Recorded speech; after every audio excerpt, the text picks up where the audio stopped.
Good morning, mate. Have a good weekend.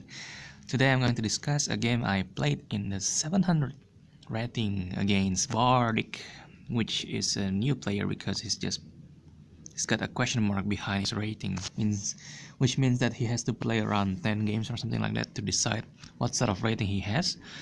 And I would like to discuss about this game because it's a pretty interesting win that I have against this player, and he actually have put a lot of thinking, I suppose, in his game. So let's just respect that.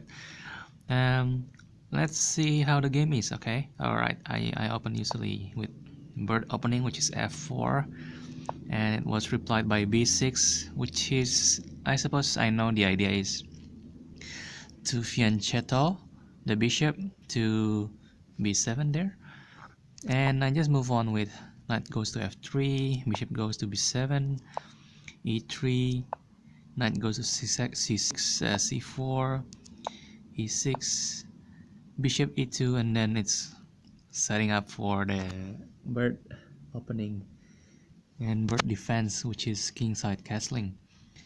From here, how does black actually attack? Knight goes to f6, knight goes to c3, all the knights are out, trying to develop in the middle, get the control of the center of the board, and then d5 here.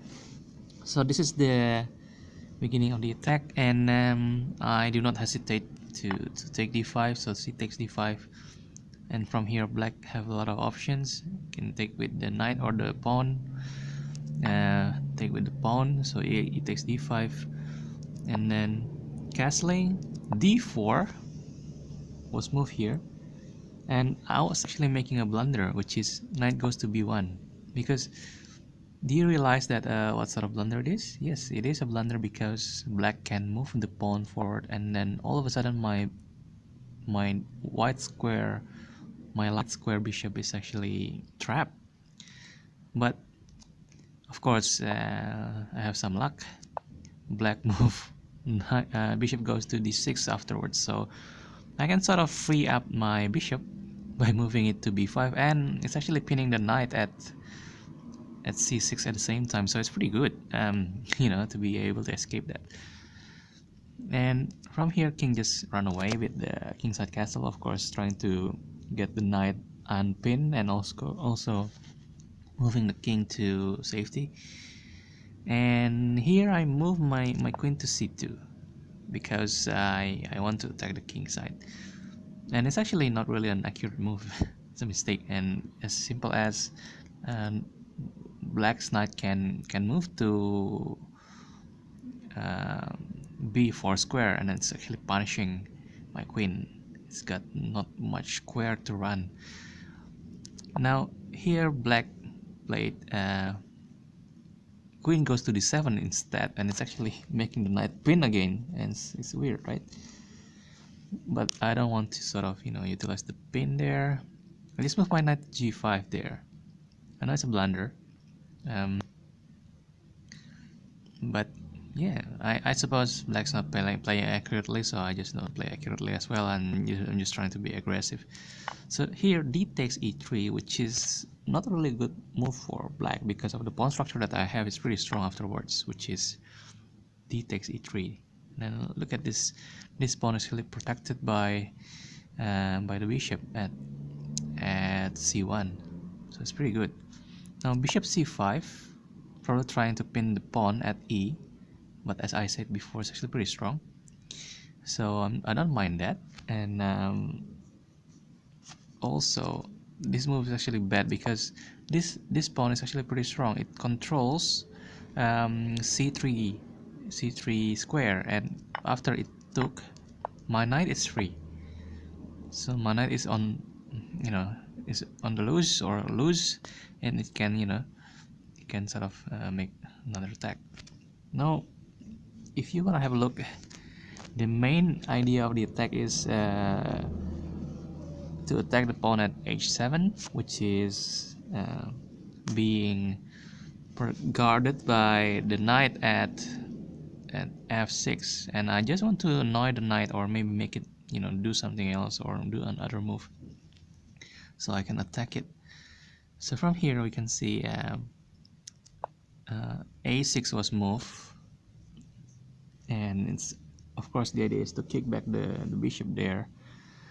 But how about if I ignore that? I don't mind my bishop to be taken as long as I commence with the attack. So I move my knight from c to e4, and then see how black responds. Can respond correctly or incorrectly, it's as simple as that. And I just can't believe what from until here black position is actually winning by 1 pawn. Can you believe it or not? Or positionally 1 2 3 4 5 6 1 2 3 4 5 6, we actually have the same pawn amount, but the position of black is actually winning. But after this move, queen goes to f5, it's actually losing, because I can do this check, and from here either black lose its queen or black is going to be checkmated. What is black response here? There are a few options. It's a check, so a king has to move, or the piece that is actually attacking the king has to be captured. So if king moves, then the queen is lost. That's definitive. Okay, how about if the king doesn't move? If the king doesn't move, if the pawn takes, then the queen is lost.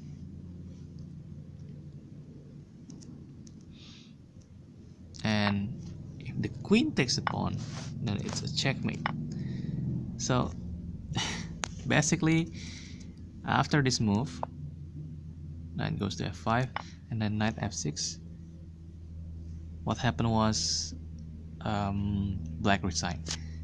So that's a fantastic game because of the aggressiveness of the attack, and even sacrificing this bishop to be taken by the pawn at a5. So the bishop, the light square bishop is actually being sacrificed just to commence the attack, and see that it's a double attack.